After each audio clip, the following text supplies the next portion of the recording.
Welcome to Speak of the Devils, the premier podcast for Sun Devil football. I'm Brad Denny with 3TV. And I'm Joe Healy with DevilsDigest.com. Joe, football is back. The Sun Devils have been hitting the practice field, and quite frequently, I might add, 6 practices within the first 7 games. That's a cadence I can't remember being so intense in recent years, but of course, Kenny Dillingham has it by design. They've been really getting after it, and now they're heading up the hill to Camp Tonizona. Yeah, if y'all were hankering for some Sun Devil football, you have gotten filled a little bit here in the last week or so with quite a bit of practice action. Some guys looking pretty good, some position battles that are still ongoing, maybe narrowing down a little bit. Obviously, we will break that all down here this evening for you. And then, as Brad mentioned, the team takes that trip up to Camp Tonizona. You asked me, greatest tradition in Sun Devil football, great bonding opportunity, great opportunity to get out of the heat, away from the chaos of Tempe, Arizona, and hopefully, create some bonding, some memories, but also, of course, strengthen the caliber of this football team. Yeah, it's obviously one of the most cherished and hallowed things in Sun Devil athletics, of course, and they're going to be heading up the hill. They're going to be bonding, but also they're going to be doing a lot of hitting. All 4 practices are going to be in full pads, the first time in fall camp. So these position battles that we're about to break down are going to really ramp up in their intensity. A little bit later on in the show, you'll be hearing from a couple of Sun Devil newcomers, 2 guys that I think a lot of people are really looking forward to seeing what they can do both this year and in the years ahead. 2 running backs, Alton McCaskill, former AAC freshman of the year, has made a nice little mark early on in his Sun Devil career. Then Jason Brown, the 4-star true freshman from the Seattle area, he'll be joining us. He's adjusting to the heat at his own pace, we'll say, but really 2 really great interviews and really good Sun Devils that you'll get to know a little bit later on, Joe. But let's start things off with our camp rundown. Got to start at the quarterback position. Now, this I think is really interesting so far. Through 6 practices, we've seen 5 in which Sam Levitt has taken the reps with the starting offense. Jeff Sims got the work with the starters on Monday's practice following a good performance on Saturday. But now, as we talked about, it looks like it would be Sam Levitt's job to lose heading out of spring practices into fall camp. And I still think he's the leader in the race at this point. But this is a battle. This is not any kind of token or battle in name only. Both of these guys are playing some good football. Yeah, I think the 2 biggest things for me to mention, number one, if folks thought that Sims was brought to Arizona State just to kind of wrap up his career, maybe be a backup and, teach the younger kids and that sort of thing, like a 40-year-old NFL QB just kind of running out the clock. That is certainly not the case.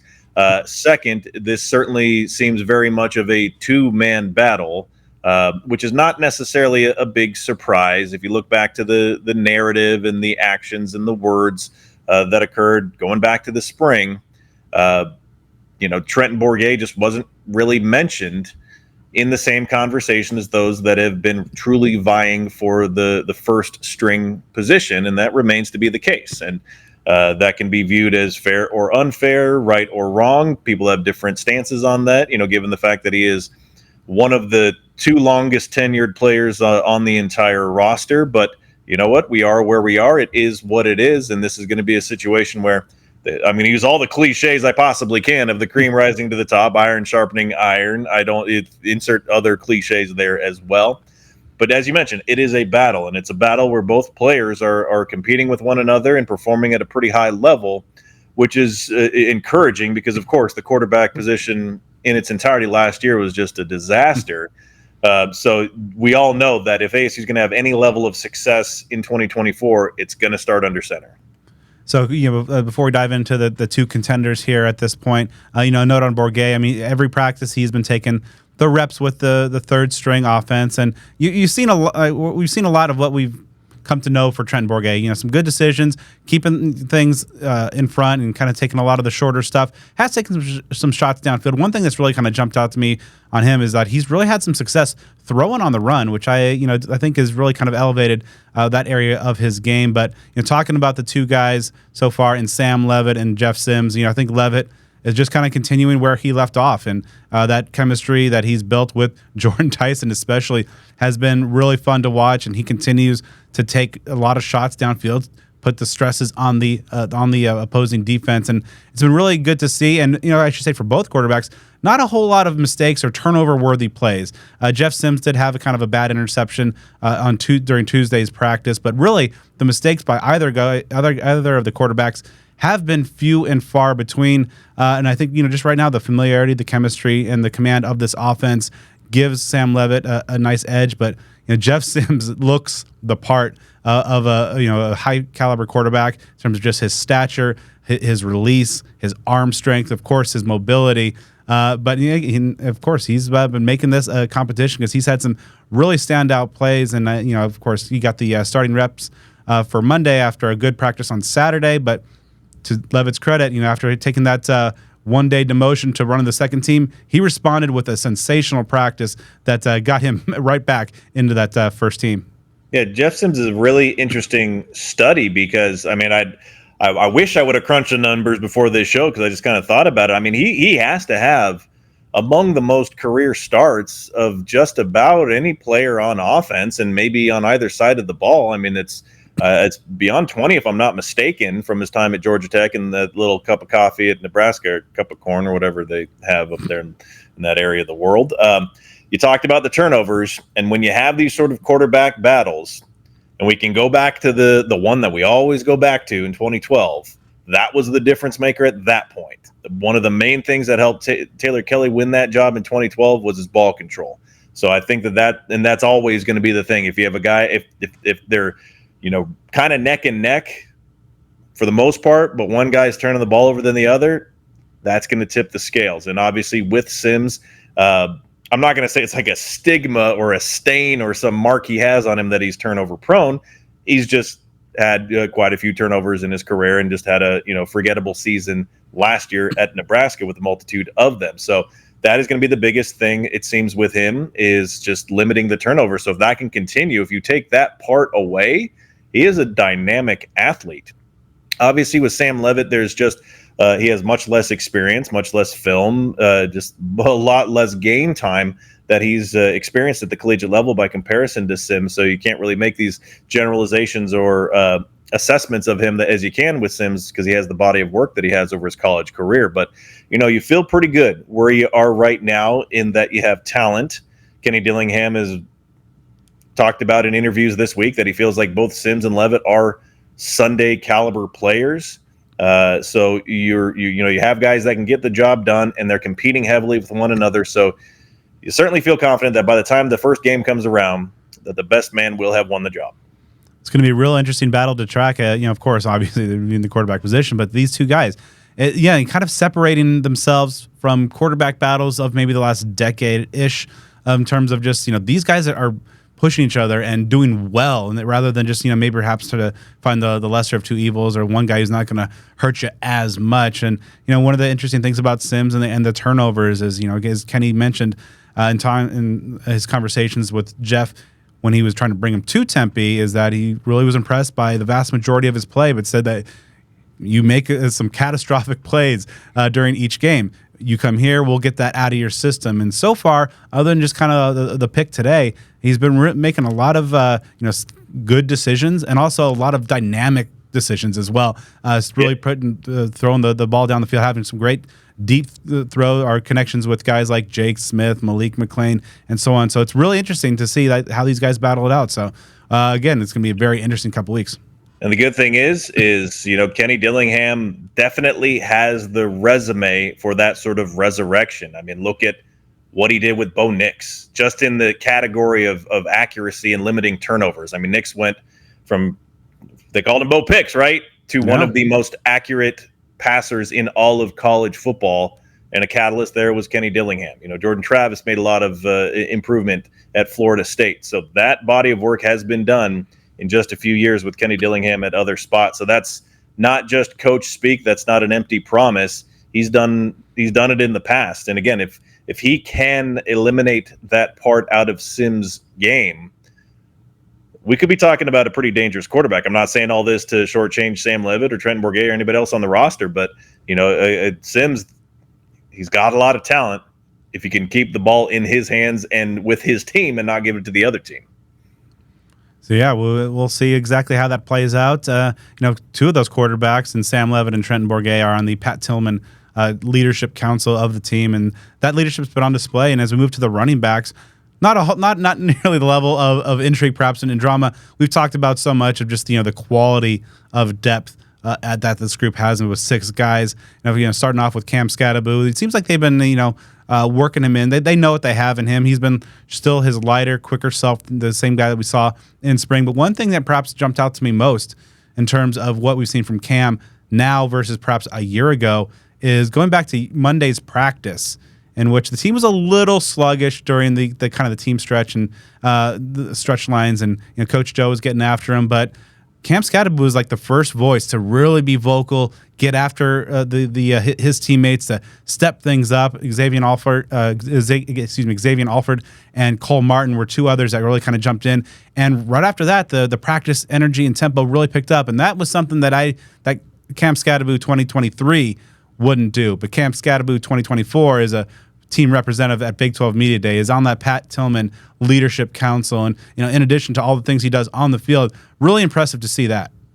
I mean, he's essentially become the face of the program this offseason. Realistically speaking, I mean, obviously there are many other players who represent the program in public things and do so to a very admirable degree. But man, Scat has really been that guy. And, this is his last go around collegiately. So there's a lot on the line there. So it's good to see that he's being vocal. And this is a plus of all of the roster turnover that's happened these last 2 years, is you're in a spot where, I don't know the numbers off the top of my head, but I mean, the vast, vast, vast majority of this roster is now Kenny Dillingham guys, which is, in the previous days before the transfer portal, you're not going to get there, before you're heading into your second year. So that way you can instill the culture, you can have leadership, you can maybe have less of a divide between the old guard, the new guard, which sometimes can be the case, when you have a coaching change at the college level. So Scat's a guy that, again, expect big things out of him, but that is a loaded backfield. So any reps anyone gets are going to be earned.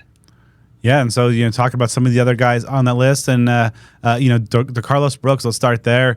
Looks to be a lot quicker. He seems to be in better shape than a year ago, and that's kind of resulted in some big plays. Monday's practice had a really explosive run through the right side of the line for a huge gain, and earlier today on Tuesday's practice, showing the receiving chops a little bit, getting out on a sideline route, making a nice fingertip grab, nice touch on that ball. I believe it was thrown by Jeff Sims there, so good to see DeCarlos getting after it. Alton McCaskill is showing some good explosiveness out of the backfield and catching more passes perhaps than he's been used to in the past, but he's a guy that is coming along real slow. Of course, a summer addition, and Kenny Dillingham mentioned that right now he's starting to kind of get comfortable in the offense, but in practices 6, 7, 8, 9 down the road, you expect to see more from him. So that's kind of coinciding with those practices at Camp Tontozona. But I think right now that one of the biggest and most impressive stories in fall camp is Kyson Brown. He just looks good. Like, he has all the makings of a feature back now. I think that's perhaps a luxury of the depth that you have. They don't have to put a huge load on just one guy like the Sun Devils have right at this point. But Kyson Brown just looks physically quick, powerful, shown some great receiving chops. I think he's elevated his game across the board heading into his second season. Yeah, I mean, there's one particular clip, and I think it's one that you might be referring to, of a touchdown grab that he had in a drill. That was just a beautiful, beautiful play for, it'd be a wonderful play by a wide receiver, let alone a running back. So to kind of go back on the few that you just mentioned, you talked about DeCarlos Brooks and versatility, and also mentioned that with Kyson Brown as well. I mean, that's going to be integral for these guys getting time here. If you're in this loaded backfield, if you block better than the others, then that's going to get you some time. If you catch the ball better than others, that's going to get you some time. As it pertains to McCaskill, we've talked about him being this potential wild card, and on Devil's Digest in the huddle, Hode Rubino made a comparison with McCaskill to a guy by the name of Marion Grice. If that ends up being anywhere near the case, I'll be a real happy man, and a lot of Sun Devil fans will be very, very happy, because, man, Marion Grice was just, in the short bit of time, just barely 2 years he was at ASU, just one of the most productive running backs that you'll ever see just about any college team. So, and there are a few that we haven't even mentioned yet, obviously, but man, we talked about it at quarterback, the iron sharpening iron, and you can say that and then some for running backs, because there's so many bodies there and a ton of talent. Just about any of them really could start on a lot of teams. So it's not like sometimes you have a really easy to predict pecking order of like, okay, here's your top guy, here's your backup, here's your third string. Like, that's pretty predictable. It could go a lot of different ways. I mean, we talk about Scadaboo, and he, generally is the face of the program, but if somebody really runs wild, I mean, the top spot could be up for grabs. It's just like we talked about in the past. There are a lot of positions up for grabs, and running back is certainly one of them. Sean Iguana loves to play the hot hand, and he even mentioned to me a while back that there's packages where you could have 3 backs on the field, and that wouldn't be a bad thing. I do like the Marion Grice comparison that Hode made. For me, actually, I have gotten a little Rashad White from Alton McCaskill. Both kind of taller backs, but both have just like a. And you know how like Rashad White never looked like he was fully sprinting, yet he was like running by people. McCaskill's got like that same running like a 44.5, not a 4.5, but he never got caught by anybody. Yeah, and so like he just has like a fluidity. I'm not gonna say grace, but because he's had some physical plays, but just like that kind of Rashad White ability, or just kind of where it's just it kind of seems effortless, but there's a lot of effort and a lot of success. So we'll see if Kenny's forecast that he really kind of picks things up in the as he gets more comfortable in kind of the 7, 8, 9 practice range comes to pass a little bit. But good problem to have in a deep backfield that is exactly playing out in a deep backfield. Moving to wide receiver, I think you have so far the expected strengths and a recent breakout, or perhaps 2. Starting off with Jordan Tyson, his star continues to rise. He is putting that torrid 3-week finish to spring practice has kind of just picked up right where it's left off. The chemistry with Sam Levitt, I mentioned earlier, is continuing to grow, but just like the all-around game, whether it's running by guys. It looks like his route running is better. His in-air ball skills, I think, has been really impressive in some of the goal line red zone work, in the fingertip catches, his footwork along the sidelines and the boundaries. He's been able to do that. I mean, just really across the board, has all the makings of a potential wide receiver 1. Yeah, and ASU needs that. Obviously, with Badger out the door, you're swinging the pendulum to where there's the open opportunity. Last year you had quite a few questions at wide receiver, but you had at least one answer, and that was that guy. He's not with the program anymore, so the spot needs to be filled. 2 other guys that are running with the starting offense, Melquan Stovall, still very, very surgical. Every day it seems like, and whether in the one-on-ones or 7-on-7, something, he runs a route, puts on a move on a defender that elicits like a woo from the offensive guys on the sideline. He just knows how to run himself open, and he's sure-handed.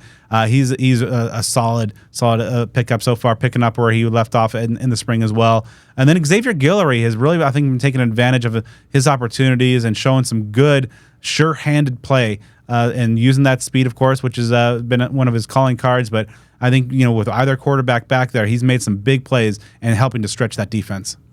And for Stovall, that's really not a surprise. If you look at his career, I think he's got, tipping into about 140 career receptions across the stops he's made at the collegiate level. I mean, that's good for any player. He can catch the ball. Last year was just it was just a bad time in the ASU pass game on all ends. So a lot of the numbers by the guys who were out there for ASU, in some respect, you can take for a grain of salt, or maybe say it's not a full representation of what they're capable of as receivers, including Guillory as well. And that would be great for him, to have a comeback story. He had solid numbers. I believe that he's actually ASU's leading returning receiver statistically among wide receivers. But, we talked about some consistency issues. Obviously, he had health issues as well. Brings a lot of potential from what he did at Idaho State. So hopefully he can put that on the field for ASU, because he is one of those guys. I'm not saying he's an afterthought, but there are a small handful of names at wide receiver that most folks would probably mention before him at this point. But let's see if he can use the rest of fall camp and obviously the season to scale up that ladder. And perhaps one of those names, Jake Smith, the local guy who's now finally, mercifully, getting a chance to be in a game and play some actual college football. He's really looking good and turning things on, especially as a deep threat. He's been able to stretch the defense, make a couple of very impressive touchdown catches. And one thing I've really enjoyed also is kind of, he's had a couple back of the end zone touchdowns as well in terms of, on some fade balls and some other routes and keeping it in. He looks like he's fully healthy, explosive now. We'll see exactly how, those nearly 4 years of game rust, how quickly he can shake that off once things go live. But good start to fall camp, which is encouraging to see. I want to see him like on the opening kickoff of the opener, say ASU receives, have him on kick return, just take it to the house. That would just be one of those storybook things, and ASU would score points. I think everybody that's listening and watching will be on my side with that prediction. All right, so we mentioned a couple of recent breakouts. Now, Malik McClain returned to practice and has made his debut on Monday and was immediately excellent. He was showing off an ability to get open, some good speed. He's 6'4". He's a big bodied dude, and he put that catch radius to good use. Whether the passes were ahead of him, up, had to make some leaping over the middle grabs, as well as also just kind of leaping over some defenders. And he kept that going on Tuesday. So granted, it's only 2 practices that he's participated in, but he looks good, and he could be a potential difference maker. He's already been moved up and working with the second team offense as well as a walk-on, Derek Eusebio, for the guy, redshirt freshman who is walking on from the state of Texas, part of that Texas Tempe pipeline. All he does is make plays. Now, he flashed during the spring a little bit, but he's consistently been getting after it, and it's going to be interesting because even Kenny Dillingham was, heaping some praise on him, saying like he's a walk-on, but he's making a run for playing time, a spot on the travel roster, and whether it's been Sims or working with Sam Levitt, whether he's made a number of diving catches, just kind of those gritty plays, and he's been looking real good, real explosive out of the slot. Are you implying that Derek Eusebio is the modern-day Gary Chambers by stating that all that he does is make plays? Oh man. Because that's what the guy did. And you say his name was being thrown out there a lot in the spring as well. So that's someone that, and it happens. Like, think about Gio Sanders. That guy went from a walk-on to one of the most reliable receivers. There are a lot of different ways that guys can make their way into action. Talked about McClain. Folks, if you don't know much about him, he was a 4-star recruit, began his career at Florida State. That is the Kenny Dillingham connection. That's when Dilly was there as offensive coordinator to Mike Norvell. And then McClain played at Penn State last year, didn't get, too much action, or the numbers don't necessarily leap off the page, but he's got the ability to leap off the page with the size that he has. And so the best guys are going to play, and those big-bodied receivers, especially if you're a guy that can block, and I believe he has that, in his toolkit as well, that's someone that can get you on the field. All right, so moving over to tight end real quick, and the three guys that we thought were going to be at the top of the depth chart are still in there, although the pecking order has been a little bit of fluid, especially as of late, with Cameron Harpole getting a lot of run with the first team offense. Now, Shimon Mateer got a little bit of slow start to fall camp. He's now been seeing some time with the 1s and the 2s. Marquise Douglas as well, and it's been interesting that Sims and Douglas have a real good connection there. It seems like they're, whereas Levitt and Tyson might have a thing, Sims and Douglas have a really good rapport there. And, they say a tight end's a quarterback's best friend. So it'll be interesting to see exactly how this pecking order kind of shakes out itself over the next couple weeks. But this is an offense that has a lot of opportunities for multiple tight end packages, and a lot of these guys so far in the first 6 practices are, especially Harpole, I think he's been a very pleasant surprise in terms of what he's shown as a receiving option. Maybe it's that former ACC connection with Sims, a former Georgia Tech QB, going to Douglas, a former Seminole there from Florida State. Maybe there's something to that. Who knows? Seeing about Harpole was a very pleasant surprise. Mateer is one that I'm eager to see, what he does as camp and practices go on, because he's somebody that I've had very high expectations for because he put it on the field last year. He's not necessarily one of those guys that was, a solid recruit, but just hasn't gotten much time. So there's at least hope. He's someone that has put it on the field. But this is yet another position group where, it's very encouraging that you don't have too many guys that are doing poorly, and you have some that are impressing and playing a little bit above their caliber. And we've said that for a few guys on offense so far. So that's obviously a positive thing. It's a different conversation than saying, we expect a lot of this guy, and so far he's a total dud, kind of deal. So right now, you got to be happy with a lot of these skill positions on offense. Now going to the trenches and the offensive line, we talked about a lot of how just crucial some of these battles are. As of right now, through 6 practices, it seems that pretty clear that 3 of the spots are set. Left guard, Ben Coleman; center, Leif Fatanu; right tackle, Max Ihanachor. Now, in terms of the left tackle spot, for most of fall camp, it's been last year's right tackle, Emmett Boley, getting the lion's share of reps there. Josh Atkins had a day where he ran with the starters, but principally he's been playing as the second team left tackle. The right guard spot has been pretty interesting. It's been going back and forth between Sean Naa and the veteran Cade Briggs. And it seems like whoever is in with the starters for that day, the other guy is now the second team center. So it's some interesting things to kind of shake out there. Going down on some other notable depth there, Bram Walden, when he's been out at practice, has seen time at tackle, but also it seems like mostly at guards. That could be an interesting way to bolster the interior depth. Yeah, and that right guard battle, that was one that maybe a little surprising. I think a lot of folks, myself included, just kind of figured that Sean Naa would be just an immediate natural fit there and be one of those guys that are among the likes of Fatanu, Ben Coleman, and Ihanachor as far as the presumed starters right now. I think a lot of folks would agree that it'd probably be a surprise if Naa is not the guy out there, but that's what camp is for, to figure those things out. Doesn't always work out as you might predict. And then there at left tackle, Emmett Boley, obviously after that brutal injury suffered very early in the season last year. Great to see him back on the field. Be great for him to close out his college career, in consistent fashion, because he's obviously a very great story as far as just the ascent that he's had through the collegiate ranks, up from a lower division up to ASU, battled back from injury. So, it's a story that you want to see have a happy and solid ending to it. Atkins, however, was brought in from Hawaii to be a starter at tackle because he was a starting tackle there for Hawaii. So that's going to be an ongoing battle as well. So, as we kind of wrap up things here on the offense, you see a couple positions where it could very well be battles that rage into the very late stages of camp and right up against that first game. All right, so switching over to the defense and the defensive line, I think the headline through week 1, 6 practices overall, the depth is on display. There's a lot of dudes there. I believe there's 19 scholarship defensive linemen, and I'm not saying not all 19 are getting any kind of game day reps, but it's a good problem to have for Coach Dyron Reynolds. First and foremost, Clayton Smith, I think, is an absolute menace. Now, he's been bouncing between the 1s and the 2s along with Prince Dora, but I think they know what they have there. I think they have a pretty dynamic pass rush tandem, and it seems where Clayton Smith is picking up where he left off in spring in terms of making like a sack or a few TFLs each and every practice. One of the interesting things I think really is just on the interior, the defensive tackle spot. CJ Fight is continuing his ascent. He murdered a sled today. He did something ridiculous. It echoed throughout Mountain America Stadium when he hit it. It was like shocking. Like we were standing on the far end and we all thought like a fight had broken out. And I guess in a sense that it had. But yeah, he just annihilated a sled. It's the position next to him. They've been kind of mixing and matching some positions there. Zach Swanson, the Texas transfer, has been getting some run.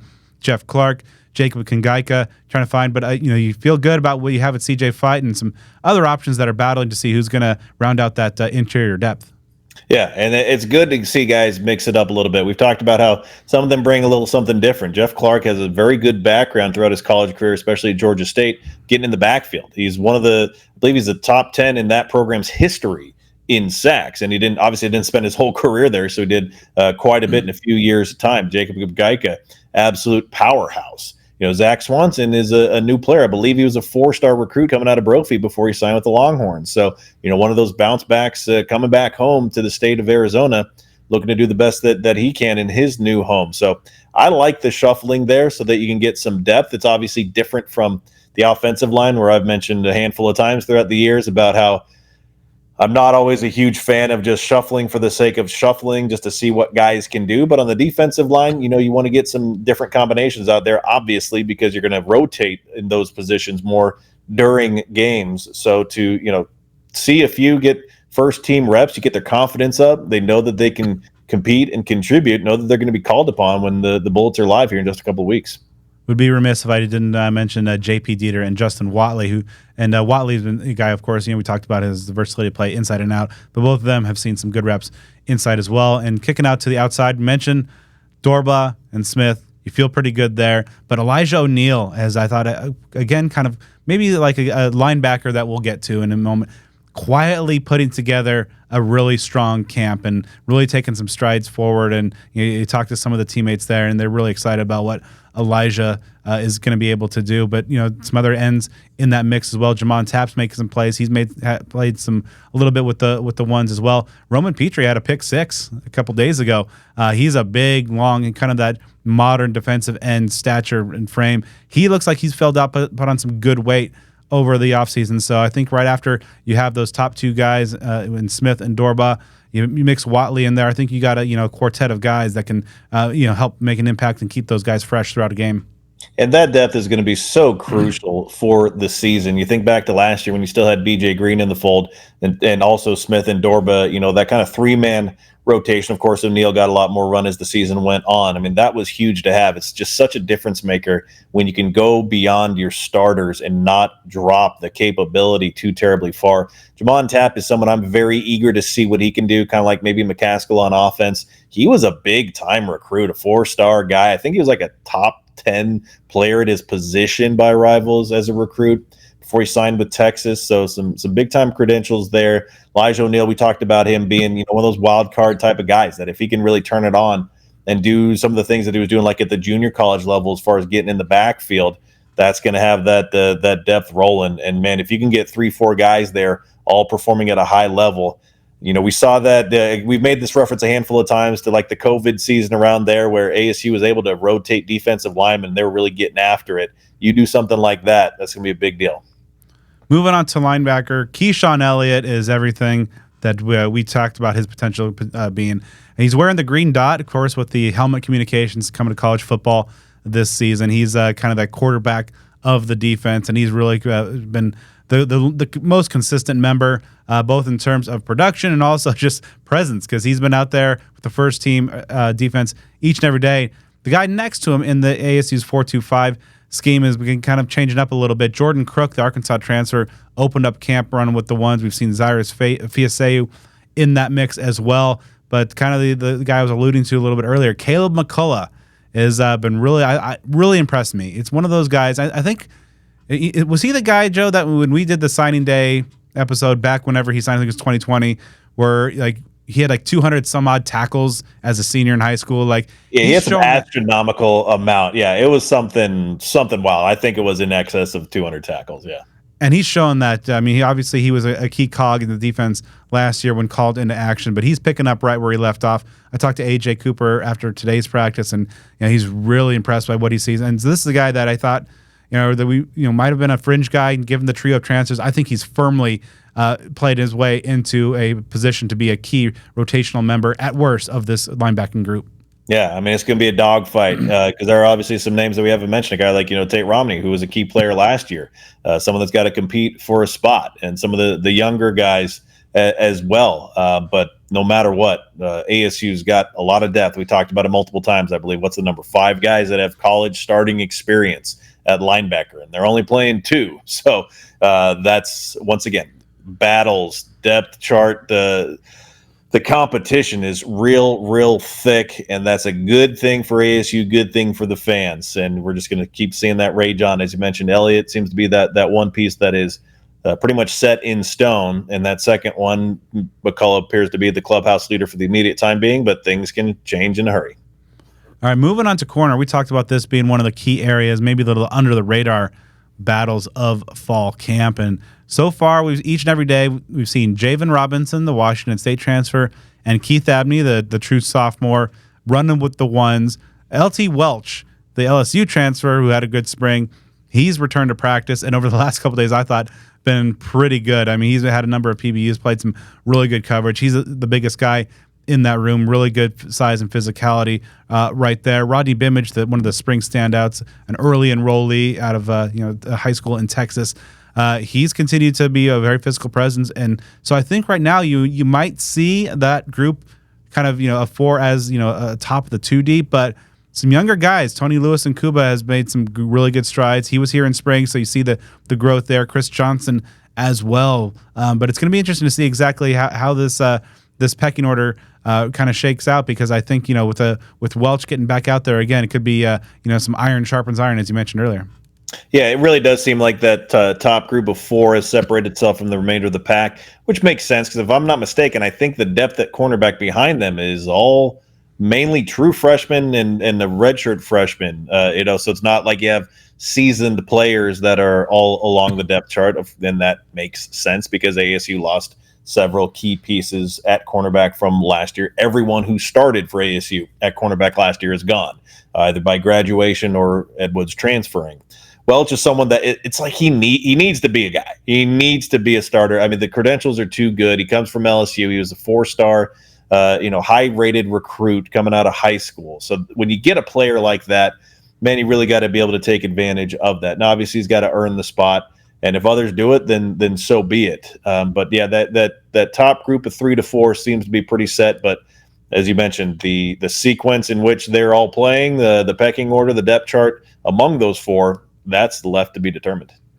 Moving on to safety, I would say not a whole lot of surprises from what we expected heading in. I mean, you have Shamari Simmons, Xavier Alford as your top 2 guys at the traditional safety spots. They've been pretty good, as we all expected, and just kind of, the pecking order shaping up around them.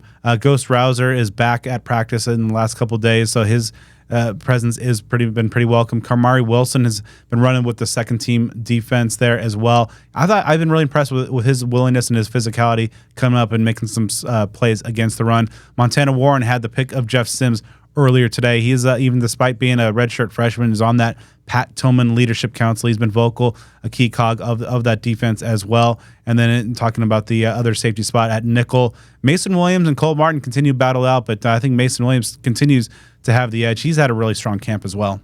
Yeah, that safety depth is pretty much what we could have predicted. And again, similar to defensive end, I like to keep an eye on the depth there, because you feel pretty comfortable with the starters. A guy like Kamari Wilson, man, he was, I think, like a top 60 overall recruit coming out of high school. You read some reports after his freshman year at Florida, and folks were talking about him being like a next level guy after that year. He had a very good true freshman season before he only played a few games last year, redshirted and transferred. So, that possibility is there. Rouser, really unique story. Again, he was a big-time recruit, even though he began at the FCS level and then went to New Mexico State, a productive safety last year, second leading tackler for New Mexico State, only behind Keyshawn Elliott, who, of course, is on ASU this year. So the ability to go 2 to even 3 deep at safety is right there. You throw a guy like Montana Warren into the mix, and then the battle at nickel, man, that is one that's just raging on between those two. And you figure they're both going to see time. The guy with more seniority, Mason Williams, holding off the younger blue chipper in Cole Martin. And again, as is the case with just about every position battle, we'll see if that holds on through the duration of camp. All right, so moving on to special teams, Joe. I know we both have a keen eye, as well as many others, in terms of actually how this special teams unit will shake out.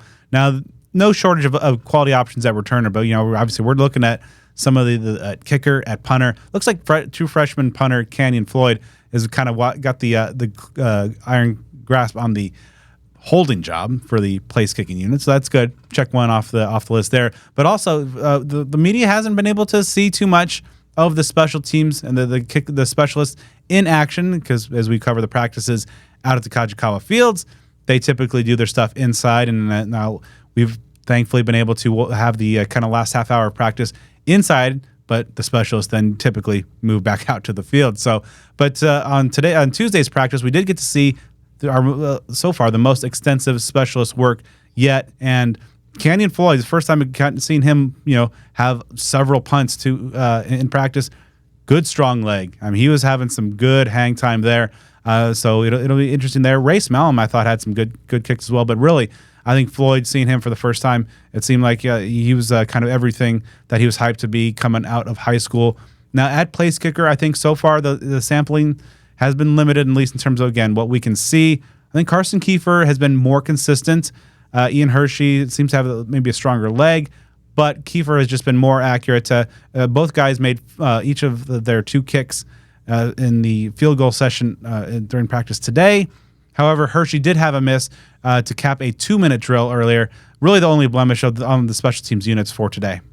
Yeah, I think the one thing that's catching my attention that will be interesting to keep an eye on as practices unfold is where Parker Lewis is ending up. It's my understanding that he's getting a lot of run at punter, though the vast majority, if not the exclusive experience that he's had at the collegiate level has been in more of a place kicker capacity, and obviously ASU has a need there. So we will see how things shake up. It is not uncommon at all for things to look one way when it comes to the specialists in fall camp, and then the season starts and they're doing something different. So as you mentioned, there's a lot that goes on behind the scenes, and just yet another thing to keep an eye on. All right, so that's the rundown of where things stand so far after 6 practices. Still a few weeks left to go before the opener, of course, against Wyoming on the 31st. So Joe and I will be back in next week to recap everything at Camp Tontozona and much more. But before we close things out, a couple of conversations with a new pair of new additions to ASU's backfield, starting off with Alton McCaskill. All right, so kind of starting with the big question, why was Arizona State the right place for you? Well, I've been getting recruited from Coach Kenny Dillingham for a minute now. Since I was in high school, he was back in Florida State, so I've known him personally in a relationship that we've built over the years. I've seen the work that he's done at each different school that he's had. He's had great offenses everywhere. So, me just knowing that, and then I ended up taking a visit before I went to Colorado here last year. And I liked it here, and obviously I ended up going to Colorado, and that's what's been done there has been done there. So, but I hit the portal again, and I was just like, Arizona State's the place to go for sure. Obviously, a lot of very talented backs. You weren't dissuaded at all with having kind of a loaded running back room to join. 100%. Yeah, the running back room is extremely talented, but I believe I'm definitely talented as well too. And for somebody that wants to go to the next level, that's not something that you can really factor in. But being around this great group of guys can only get me better and raise the team better, and that's all I'm about. Obviously, coming back from an injury, what was that road back like? Just kind of the physical rehab, but also kind of just the mental rehab of getting back to where you want to be. It was a challenge. It was a challenge. It's such a process. It's such a long process, but it's just a day by day thing. I realize every day how far I've gotten from where I was at, and I just go from there. What did you kind of learn from that adversity and that setback? Patience. Lots and lots and lots and lots of patience. You have to be patient with this whole thing. You can't get complacent as well too. You gotta just get 1% better every day. When you look at this offensive scheme of Kenny Dillingham, Marcus Arroyo, a couple guys who pretty good resumes, putting some good offense together. What stands out about how they like to use the running backs? They use them. they use them a lot. We're using the pass game heavily. A bunch of 2-back sets. We're trying to throw some 3-back sets in. So they use the running backs a lot. The running back is a prevalent character on this offense, 100%. Yeah, what kind of jumps out to you about Sean Aguano and what he's been able to do? Yeah, another guy with a pretty good resume of developing productive backs. 100%. Yeah, Coach Aguano has put backs in the league continuously, and that's something I definitely would love to be a part of. He's extremely smart. Each time we speak, each time I get in a meeting with him, I'm learning. I'm learning a lot, and I love that every time. What's your read on how things are going? 3 days into fall camp, and how have you been performing out there? Things are going pretty good. I love the team. The team energy is great. You have to rise to the level of competition out here. You have to. Everybody's super competitive or chippy or talkative. It's really good out here. Day 3 already feels like day 12. So it's really good. It's only up from here. What stands out about the team culture and the vibe now that you've had a little time here? You've been a couple different places. How does the culture that Kenny Dillingham's instilling in Tempe compare? Yeah, well, that's all what Coach Dillingham is about, is culture. If you ask him what does he says it a lot.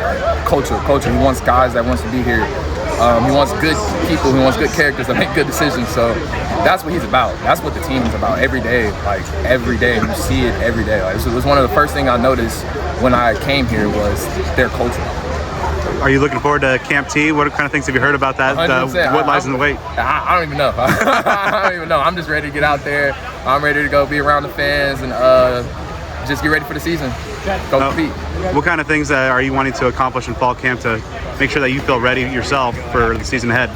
Just want to just get back into what I'm used to doing as a running back, popping big runs every play. I mean, not every play. Well, I love to do that every play, but popping a big run or two every practice, scoring, getting real aggressive with my blocks, just making sure that I have all my fundamentals in check again right before the season.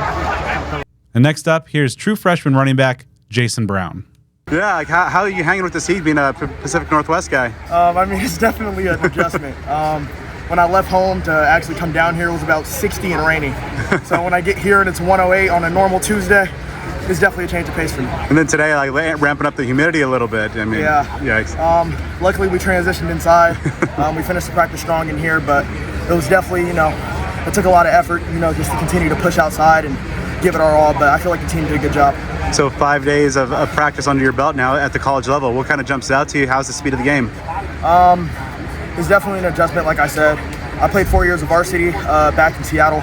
So by senior year, things just started to flow for me. Then it felt like I just took a complete 180. So just getting used to the game speed, getting used to the aggression, and really just guys ripping at the ball. They don't do that as much at the high school level, but now it's definitely a big emphasis to protect the ball, keep it high and tight, make sure that you have all 5 points of pressure, and that the ball is the most important thing. Why was Arizona State the right place for you? I had a really long recruiting process. Got my first offer my freshman year. But, when it really comes down to it, relationship. I've known Coach Dillingham since my sophomore year. So, and he's a great coach. He's great at what he does. He was an amazing OC, and I believe that he'll be an even better head coach. I fully believe in that. So when it came down to finally make my decision, evaluating some of the places, I just felt like ASU was the best place for me, fit, scheme, and relationship-wise. Now, getting to be in this program for the last few weeks, and being a guy coming over the summer, being a part of this program, what's your read on kind of the vibe, the culture, now that you're a part of it in it day-to-day? Usually with teams that have a big turnaround like we have, as in like new guys coming in, you usually see a lot of big eyes, little U's on the team, but not with this team, not with the staff. There's a big emphasis on brotherhood. There's a big emphasis on togetherness and just making sure that everyone's on the same accord. Every single back has been helping me, learn the playbook. Every coach has been helping me. Every single player feels like a brother to me already. Sean Aguano's got a pretty good track record of developing very productive running backs at the college level. Just working with him for these 5 practices and heading into camp, what kind of jumps out to you most about what impact he can make with you? I mean, really just his emphasis on attention to detail.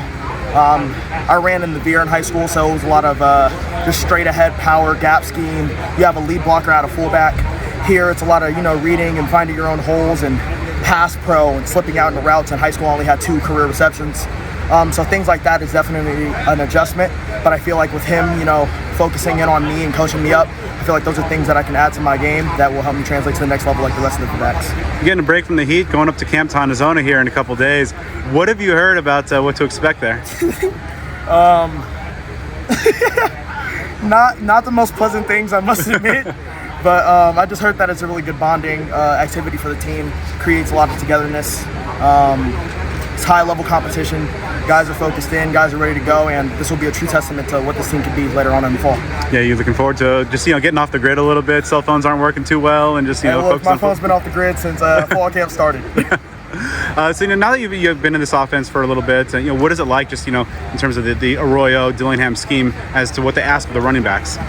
Like I said, it's a big adjustment from what I'm used to. I believe like the past 3 practices up until today, I've had more receptions than carries, which has been a really fun transition for me. It's been a fun thing to add to my game. I always felt like I could work in space, and now I get a prime opportunity to show that with being involved in the receiving game.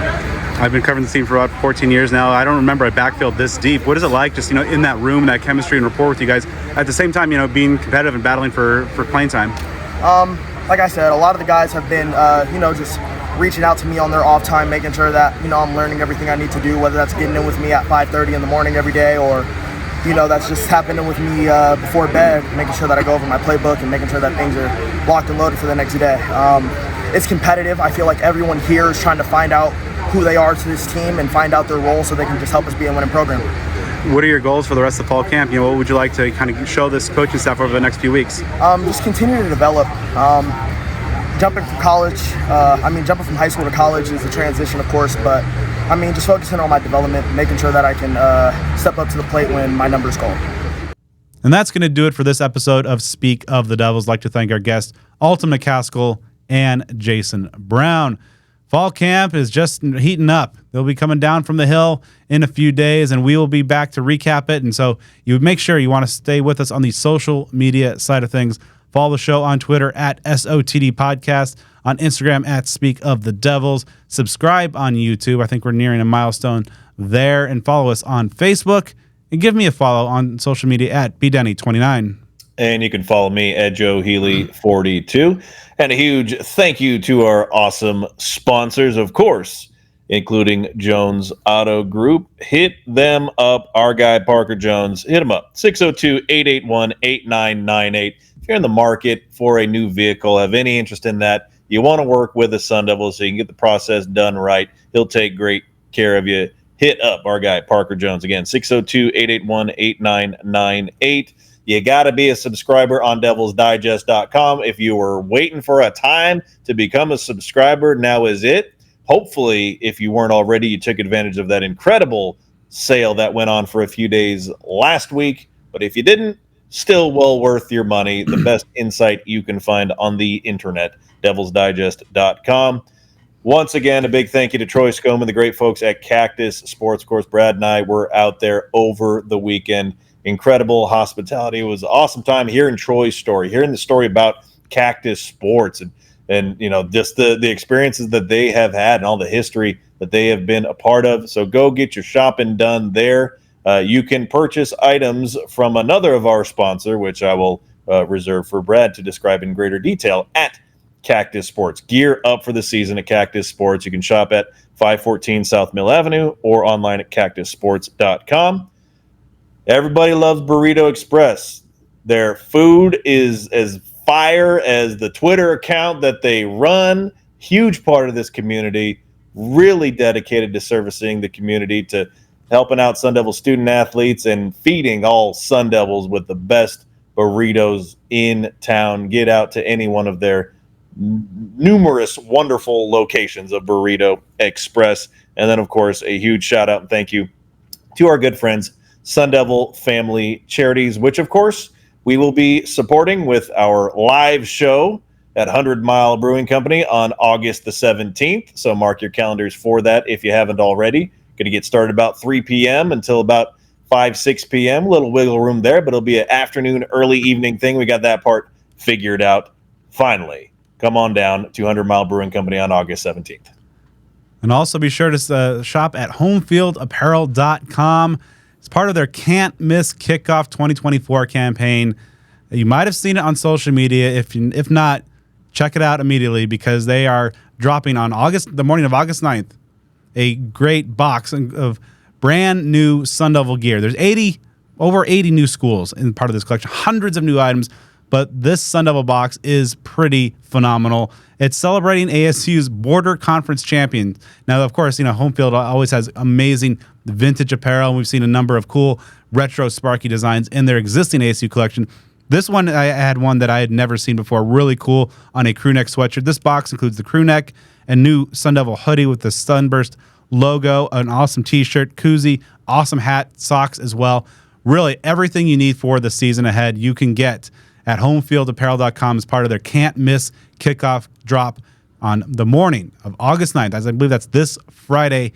Going to be a lot of good stuff coming from the good brand all season long now. Yeah, I got to switch that gear. Now football's back. And also be sure to give us a 5-star review on the podcast platform of your choice.